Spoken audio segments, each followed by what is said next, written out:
दाल भात तरकारी अचार सब रेडी भयो बुवा मम्मी खाना नआइसु खाना पकाइछु म त रोटी पो खाऊ क्यारे हौ हजुर खाना नखाने त्यस भए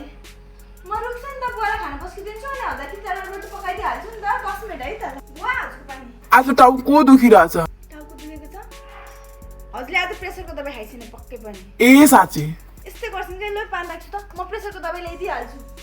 भाउजू साथीसँग घुम्न जाउँ भनेको कुन टी सर्ट लाउनु साथीसँग जानु लागेको कि साथी भन्दा माथिसँग जानु लागेको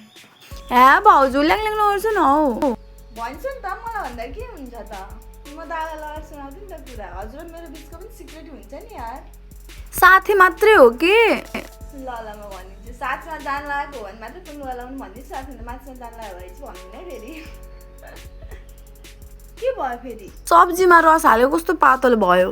यसमा डराउनु पनि के कुरा हो त थोरै पानीमा अलिकति मक्काको पिठो घोलेर हालेर उमालिदिसो न ग्रेभी राम्रो हुन्छ मम्मी अनि हजुरको साथी ग्रुपहरू त घुम्न जान्छ एकछिन हजुर त पैसा छैन भनेर क्यान्सल गरिदिएछ एकचोटि त भन्नुपर्छ नि बुहारी किन सोचे छोरी सोचिसो मसँग अलिअलि सेभिङ छ हजुर लिएर गएर घुमिहाल्छु हात खुट्टा सर्दी हुँदै हो क्या घुम्ने मम्मी पछि बुढेसकाल लागि चाहिँ कसरी घुम्छिन्छ नाम आफ्नो चढाइहाल्छ म 1000 रुपियाँ दिन्छु है